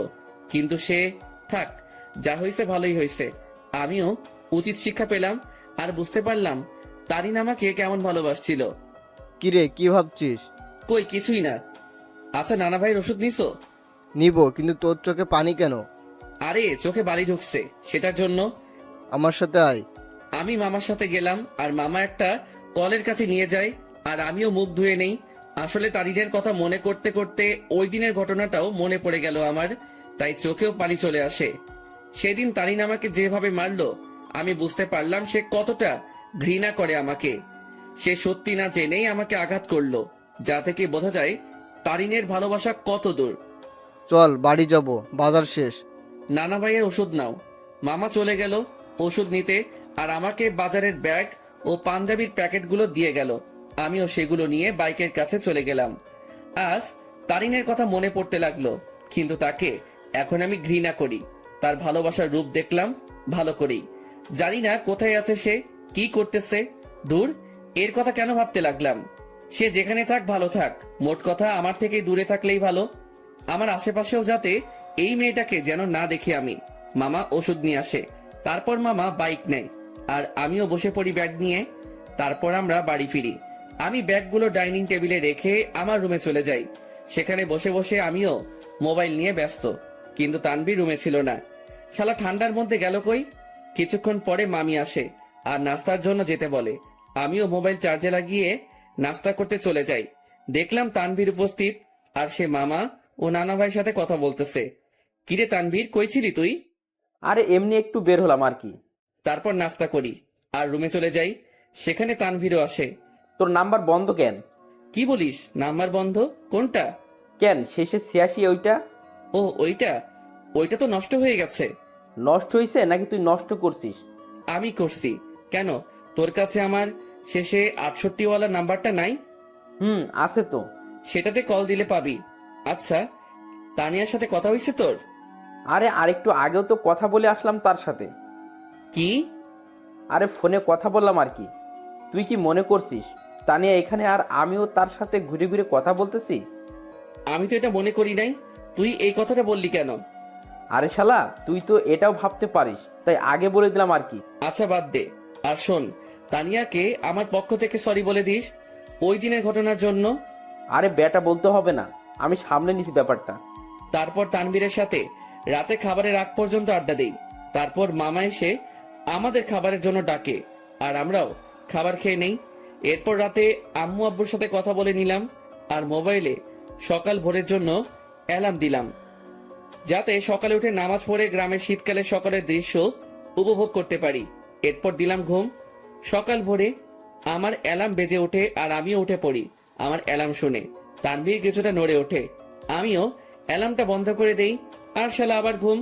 আমিও ফ্রেশ হয়ে নেই আর বাসার থেকে উজু করে নেই। এরপর দরজা খুলে আমিও চলে গেলাম মসজিদে ফজরের নামাজের জন্য। মসজিদে নামাজ শেষ করে এবার বেরিয়ে পড়লাম ঘোরার জন্য। চারিদিকে কুয়াশায় ঘেরা, সামনে কি আছে কেউ দেখতে পারবে না। আর গ্রামের পরিবেশে এটা একটা অসাধারণ ও মুগ্ধকর মুহূর্ত। তবে এটাই না, এখন সবচেয়ে আকর্ষণীয় জিনিস দেখার বাকি, যেটা প্রায় অনেকে দেখতে গ্রামে আসে। আর সেটা হলো শীতকালে সকাল ভোরে সূর্যোদয়। ভাগ্যিস আমি কোট শু পরে বের হইছি, না হলে এমনিও ঠিক না জমে কুলফি হয়ে যাইতাম। আমি হাঁটতে লাগি আর কিছু স্বপ্ন দেখছিলাম, সেইগুলো ভাবতে লাগি। একদিন এক শীতের সকালে তাকে নিয়ে হাঁটবো, একটা চাদরকে দুজনে ভাগাভাগি করে নিয়ে পড়বো, একে অপরকে ধরে সেই কুয়াশা ভরা রাস্তায় একে অপরকে নিয়েই মগ্ন থেকে হেঁটে যাব। তাকে নিয়ে শীতের সকালে সূর্যোদয় দেখব আর সকালবেলা দুজনে ঠান্ডা ঠান্ডা খেজুরের রস খাবো। হয়তো এটা কোনোদিনও পূরণ হবে না, স্বপ্নই থেকে যাবে। থাক, কেউ লাগবে না আমার। আমার লাইফ আমি একা এনজয় করব। তার ভালোবাসার কোনো প্রয়োজন নেই আমার। তার ভালোবাসার নমুনা দেখলাম ভালো করেই, যার মধ্যে আমার জন্য বিন্দুমাত্র বিশ্বাস নেই, সে কি করে আমাকে ভালোবাসবে? ভালোবাসার মধ্যে বিশ্বাসের অবদান বেশি, কারণ একে অপরের প্রতি বিশ্বাসী ভালোবাসাকে আরো বাড়িয়ে তোলে। সূর্যোদয় শুরু হয় আর আমিও রাস্তায় দাঁড়িয়ে দেখতে লাগি। পকেটে হাত দেওয়া অবস্থায় সেই মুগ্ধকর দৃশ্য দেখতে ব্যস্ত আমি। সূর্যোদয় শেষ আর কুয়াশাও আস্তে আস্তে দেখা যেতে লাগে আর শেষ হতে লাগে। তাই আমিও চিন্তা করলাম শীতের সকাল, দেখি যদি কোনো চায়ের দোকান পাই তাহলে এক কাপ গরম চা খাওয়া যায়। আমিও হাঁটতে লাগি আর ভাগ্যক্রমে একটা চায়ের দোকানও পেয়ে গেলাম। আমিও সেখানে যাই। এক কাপ চা দেন তো। জি দিচ্ছি, বসেন। আমি বসে আছি আর পকেটে হাত, কারণ হাত প্রায় ঠান্ডা হয়ে আসছে। এখন যদি তানভীরের পাশে থাকতো তাহলে আমার এই ঠান্ডা হাত তার পিঠে ঢুকাই দিতাম। প্রতি শীতেই শালারে এই চাকা দেই আমি। চা দিয়ে গেল আর আমিও পকেট থেকে হাত বের করে 2 হাত দিয়েই চায়ের গ্লাস ধরি। চায়ের গ্লাসের তাপ দিয়ে হাত গরম করতেছি আর একটু একটু চুমুক দিচ্ছি চায়ে। চা খাওয়া শেষ করলাম আর পকেট থেকে মানি ব্যাগটা বের করে চায়ের বিল দিয়ে দিলাম আর সেখান থেকে চলে আসলাম। আমি বাড়ির দিকে যেতে লাগি। বাড়ি আঙিনায় যেতে দেখি সামনে একটা সিএনজি। মনে হয় বাড়িতে কেউ আসছে। থাক, যেই আসুক আমার কি। আমিও আস্তে করে বাড়িতে ঢুকে যাই আর নিজের রুমের দিকে চলে যাই। রুমে প্রবেশ করা মাত্রই আমার চোখ কপালে উঠে গেল। তোমরা? কি রে হারামজাদা, ভালোই তো মজা মাস্তিতে আসিস। জি হ্যাঁ, আমার রুমে আমার আম্মু আব্বু উপস্থিত আর তানভীরও ঘুম থেকে উঠে গেছে। তোমরা এখানে কেমনে? কালকে না তোমাদের সাথে কথা বললাম আমি? আমরা 11টার গাড়িতে উঠি আর এখানে চলে আসি। এখানে আসার কারণটা কি? তাও হঠাৎ করে চলে আসলা, ব্যাপারটা বুঝলাম না। আমার আম্মু আব্বুর বাড়ি আর আমি আসবো না, এটা কি ধরনের কথা? আসবে মানা কি করলো, কিন্তু হঠাৎই না বলে চলে আসলা, ব্যাপারটা আমাকে একটু চিন্তায় ফেলে দিল। চুপ হারামজাদা, এত চিন্তা করতে হবে না তোকে। তোর জন্য আমি তানভীরকে মারলাম। মানে? আর বলিস না দোস্ত, আমাকে তুই মনে করে আমি ঘুমানো অবস্থায় মাথায় দিল একটা। তুই শালা মাইরের যোগ্য। আম্মুর কাছে গিয়ে আম্মুকে জড়িয়ে ধরলাম। তো মাই আম্মা যান, একটু বলবেন আপনার চেহারা এত খুশি কেন? কারণ আমার আব্বু জানতাকে পেয়ে গেলাম যে। কেমন আছিস আব্বু? কোনো অসুবিধা হচ্ছে না তো? আর বলিও না আম্মু, রাতের বেলা মশারা আমার কিস নিতে নিতে আমার ইজ্জত আস্ত রাখে নাই। এখন বউকে কি বলবো সেটাই সমস্যা। আমার কথা শুনে আম্মু আব্বু হেসে দেয়, কিন্তু তানভীরের মুখে অন্য কিছুই দেখতে পাচ্ছি। কিরে তানভীর, তোর কি হয়েছে আবার? কই কিছুই না, আমার ঠান্ডা লাগছে, আমি ঘুমাই। যা ঘুমা তুই। আমি আম্মু আব্বুকে নিয়ে হলরুমের দিকে গেলাম আর দেখলাম মামা নানা ভাই কথা বলতেছে। আপু, এটা কি আসলেই তোর ছেলে? কেন? তোরে কি করলো?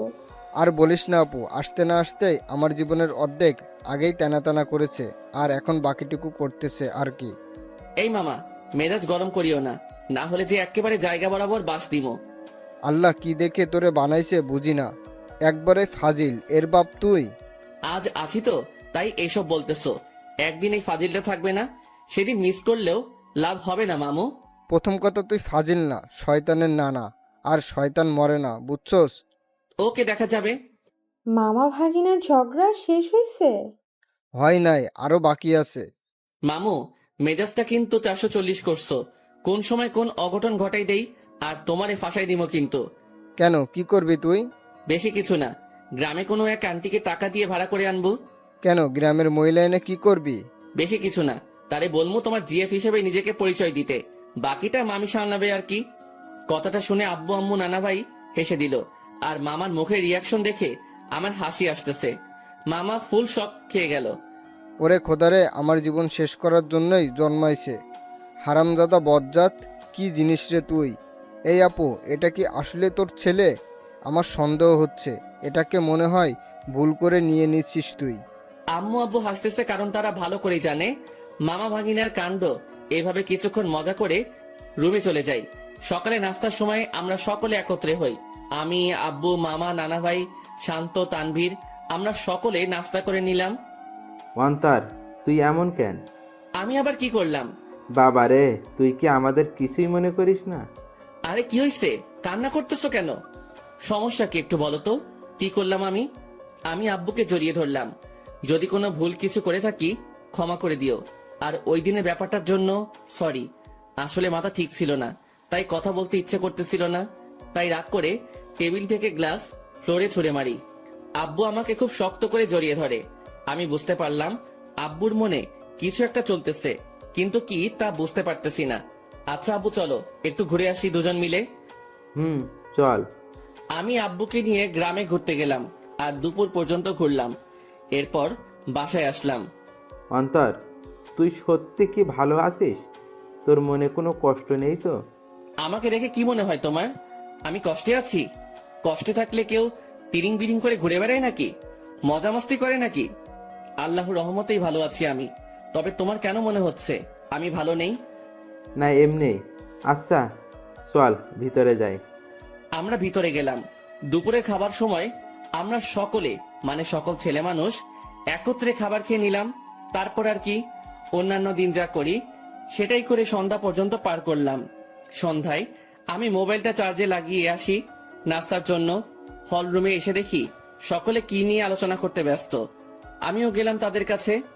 আচ্ছা, আমি একটা জিনিস বুঝলাম না, আমি আর তানভীর যেদিন আসলাম সেদিন থেকেই তোমরা আমাকে ছাড়া বাকি সবাই আলোচনা সভা তৈরি করে আলোচনা করতে ব্যস্ত। এখন আজকে আব্বু আম্মু আসলো, আজকে আব্বুকে নিয়েও তোমরা শুরু করে দিলে। আসলে কি এমন আলোচনা করতেছো তোমরা? আমার কথাগুলো শুনে সবাই থমকে গেল। মনে হয় আমি তাদের কাছে তাদের জান চাইছি। কিছু না রে, এমনি আড্ডা চলতেছে আর কি। মামা, নানা ভাই তারা এতই ফ্রেন্ডলি যে তাদের সাথে আড্ডা দিতে হেব্বি মজা হয়, তুইও আয়। আমি তাদের কাছে গিয়ে আড্ডা দিতে ব্যস্ত, কিন্তু সকলের চেহারায় অন্য কিছু দেখতে পাচ্ছি আমি। তারা আমার থেকে কথা লুকাচ্ছে তা আমি শিওর, কিন্তু কি সেটা জানি না। তবে আমাকে জানতে হবে। সন্ধ্যায় সকলে নাস্তা করে নিলাম, আমি একটু বাইরে যাব। আচ্ছা যা, কিন্তু 9টার আগে বাসায় আসবে। আচ্ছা। তারপর আমি বাইরে গেলাম। কিছু দূর হাঁটতেই মনে পড়লো মোবাইলের কথা, যেটা আমি চার্জে দিয়ে আসছি। তাই আমিও আবার বাড়ির দিকে গেলাম। দরজা মুখোমুখি দেওয়া, আর আমি হলরুমে যেতেই দেখি সেখানে কেউ নেই। কিরে, আমি আসার আগ পর্যন্ত তো আব্বু, নানা ভাই, মামা, তানভীর এখানেই ছিল, তাহলে কই গেল? আমিও আমার রুমের দিকে যাই, আর চার্জ থেকে মোবাইলটা নিয়ে বেরিয়ে আসতেই নানুর রুম থেকে কথা বলার আওয়াজ পাই।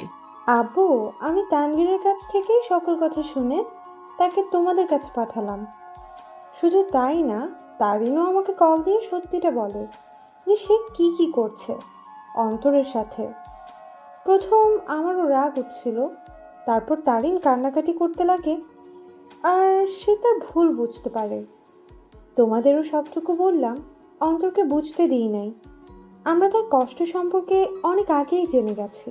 রেহেনা, মা শোন, আমাদের বুদ্ধিমতো অন্তরকে এখানে আনলাম আর আটকে রাখলাম। তাকে বুঝতেও দিই নাই যে আমরা এখানে তার বিয়ের ব্যবস্থা করছি। আমি কথাগুলো শুনে নিস্তব্ধ হয়ে গেলাম। খুব বড় ধরনের শখ খেলাম আমি।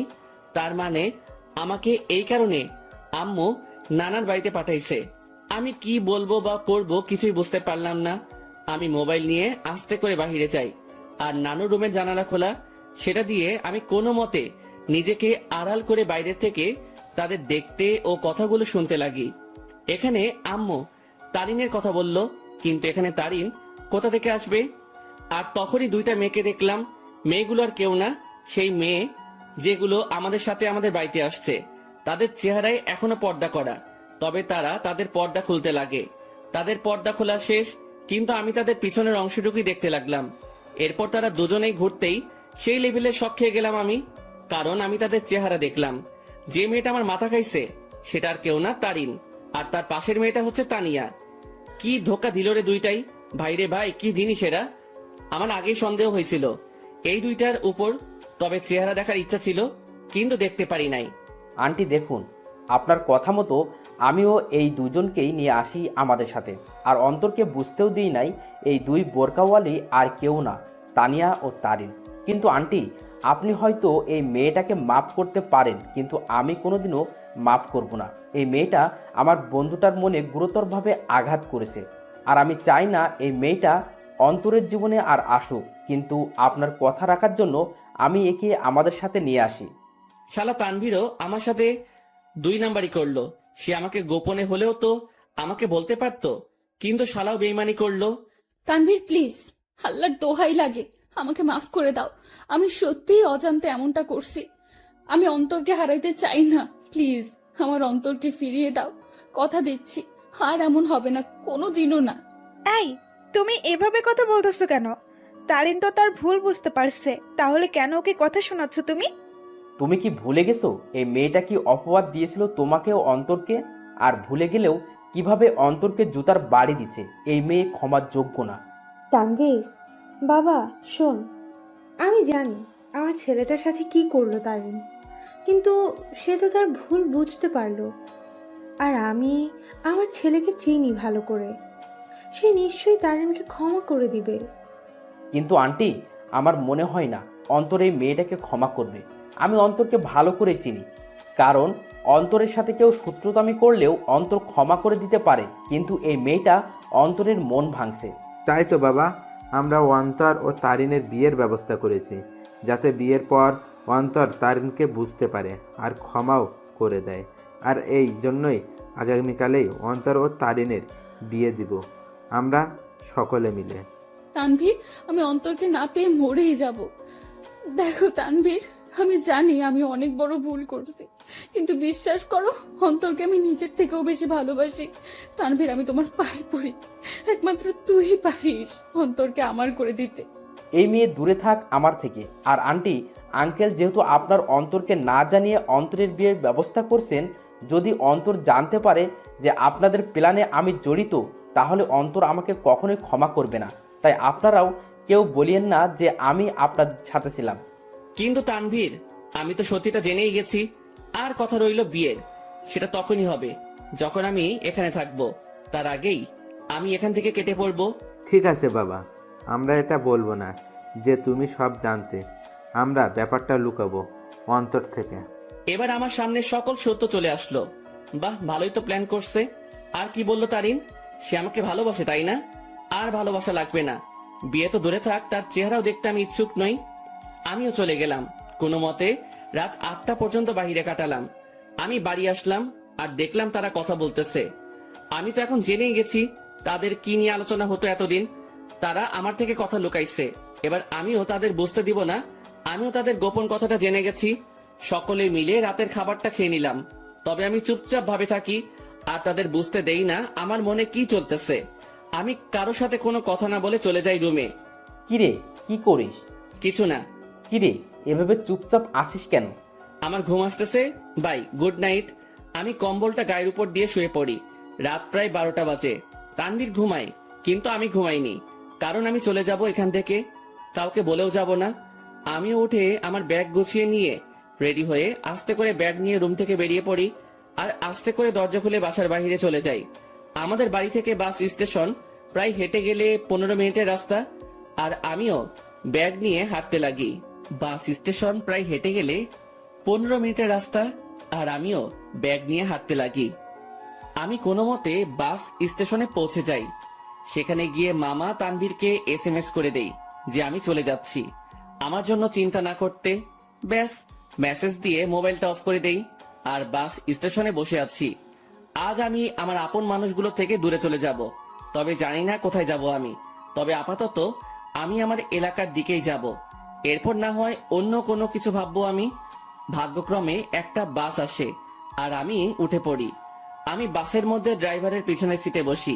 সেখানে টিকিট বাকি ছিল, তাই আমিও নিয়ে নেই। মোট কথা, তাদের থেকে দূরে চলে যেতে চাই আমি। আর তারিন, যে কিনা আমাকে অনেক কষ্ট দিল, সে আমার আম্মু আব্বুকে ভালোই পটাতে পারলেও সে কোনো দিনও আমাকে পাবে না, কারণ সে আমার মনে গুরুতরভাবে আঘাত করলো, যা সহজেই মিটবে না। আমি অনেক কষ্ট ভোগ করছি, আর এত সহজে তারিন আমাকে পেয়ে যাবে তা কোনো দিনও না। এবার সেও বুঝুক, যখন ভালোবাসার মানুষ দূরে থাকে ও ঘৃণা করে তখন কেমন লাগে। আমি অনেক কষ্ট অনুভব করলাম, এবার তার পালা কষ্ট অনুভব করার। আমি কোনো দিনও তারিনকে বোরকা পরা অবস্থায় দেখি নাই। আর আমাদের সাথে যখন বাসে ওঠে তখন সে বোরকাটা পরে, মানে শুধু চোখগুলো দেখা যাবে, বাকি শরীরের অংশ দেখা যাবে না। ওই বোরকাটা পরে। আর এই বোরকাটা পরায় আমি তারিনকে চিনতে পারি নাই। তবে শুধু তারিন না, তানিয়াও তারিনের মতোই বোরকা পরে, তবে বোরকার রংটা ভিন্ন। তারিন পরছিল কালো আর তানিয়া পরছিল একটু নেভি ব্লু বোরকা। মেয়েটা ভালোই বুদ্ধি খাটাইছে, মানতেই হবে। সে আমার সামনে না এসে আম্মু আব্বুকে ভালোভাবেই পটাইছে ও তাদেরকে ভালোভাবেই আয়ত্ত করলো, কিন্তু কোনো লাভ হয়নি। কি করে ভাবলো এত সহজে আমাকে পেয়ে যাবে? আমাকে যতটুকু কষ্ট দিল তাকেও সেটা অনুভব করতে হবে। এরপর না হয় দেখা যাবে। প্রায় 2 ঘন্টা বাস চলতেছে, কিন্তু চোখে কোনো ঘুম নেই আমার। থাকবেই বা কি করে?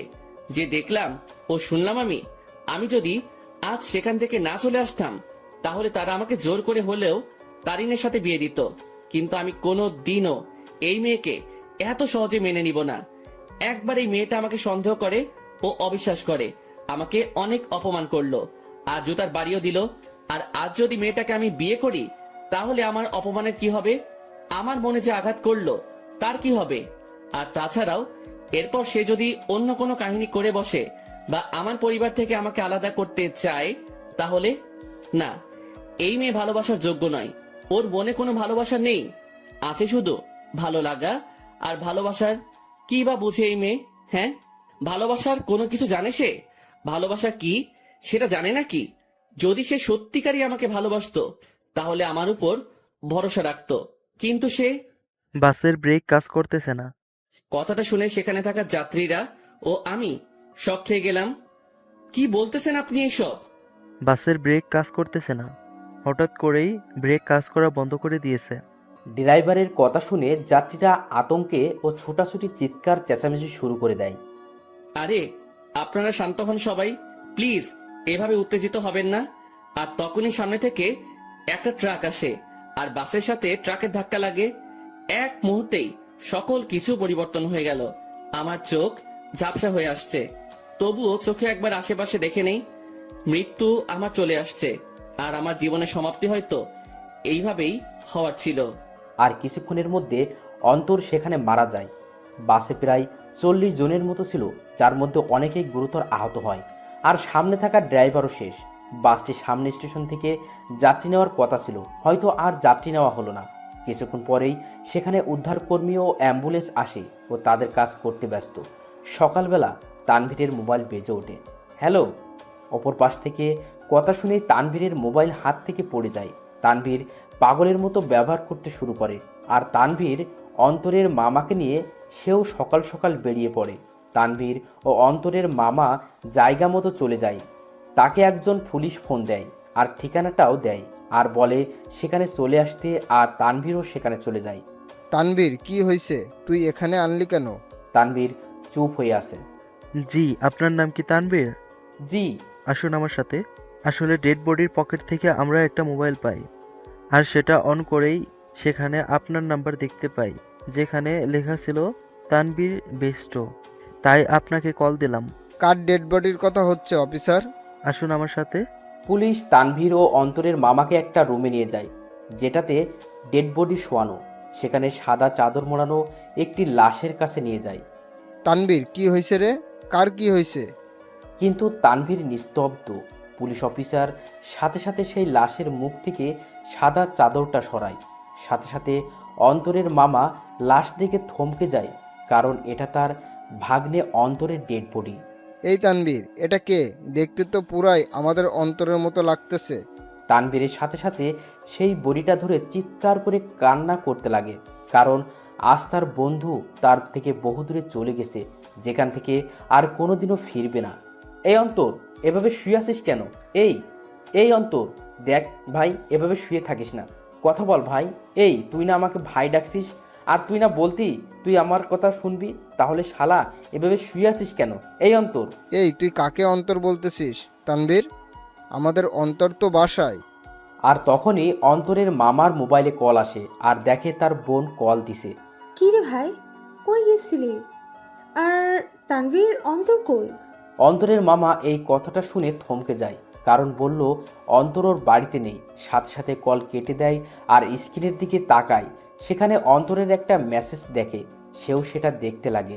সেখানে লেখা ছিল, মামা, আমি তোমাদের মনের গোপনের তথ্যটা জেনে গেছি, কিন্তু তোমরা আমার মনের অবস্থা জানো না।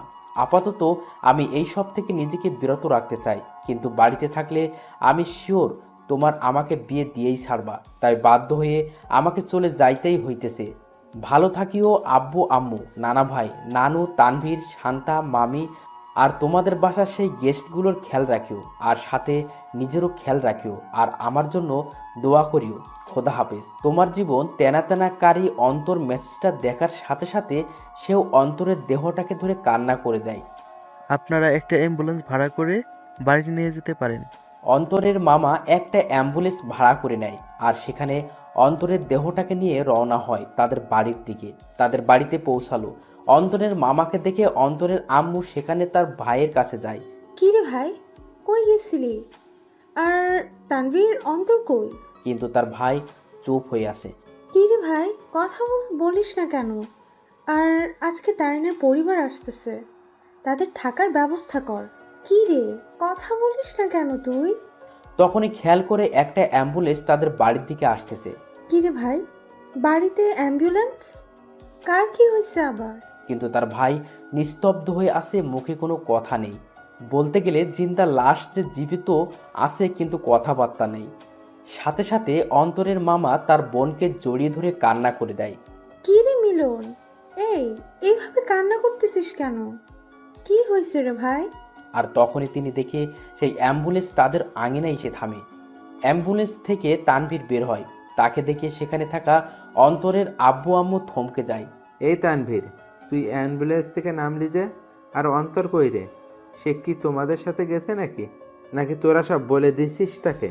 সাথে সাথে তানভীর তাকে জড়িয়ে ধরে কান্না করতে লাগে। কি রে তানভীর, কান্না করতেছিস কেন? আর অন্তর কই? তানভীর, কি রে বাবা, তুই আর মিলন মিলে এভাবে কান্না করতেছিস কেন? সেখানে থাকা একটা লোক মুখের থেকে চাদরটা সরায়। লাশের চেহারা দেখেই আঙিনায় উপস্থিত অন্তরের আম্মু, আব্বু, নানা ভাই, মামি সকলেই বড় ধরনের ঝটকা খেয়ে গেল। সাথে সাথে অন্তরের আব্বু আম্মু, নানা ভাই সেই লাশের কাছে গেল। আর তারা দেখলো তাদেরই অন্তরের সেই সাদা চাদর গায়ে মরিয়ে চোখ বন্ধ করে আছে। এই আব্বু, কি রে তুই এভাবে শুয়ে আছিস কেন? কি রে, কি হয়েছে তোর? কথা বলিস না কেন? অন্তর, বাবা কি রে, এভাবে এখানে শুয়ে আছিস কেন? কি হয়েছে তোর? কথা বলিস না কেন? এই তানভীর, আমাদের অন্তর কথা বলে না কেন? ওর কি হয়েছে? নাকি তোরা সব সত্যি বলে দিছিস বলে রাগ করে আছে আমাদের উপর? কি রে তানভীর, মিলন কথা বলিস না কেন? অন্তর এইভাবে শুয়ে আছে কেন? কিন্তু তানভীর আর তাদের মিলন মামা কান্না করেই যাচ্ছে। কাল রাতে বাস অ্যাক্সিডেন্টে উনি মারা যান। কি যাতা বলতেছেন এগুলো? আমার ছেলে বাড়ি ছিল, ও কি করে নাকি ফাইজলামি করতেছে এই বেয়াদবটা? আমার রাগ উঠে গেছে, কিন্তু এইসব নিয়ে কি ফাইজলামি করিস অন্তর? এইসব কোনো মজা করার ব্যাপার?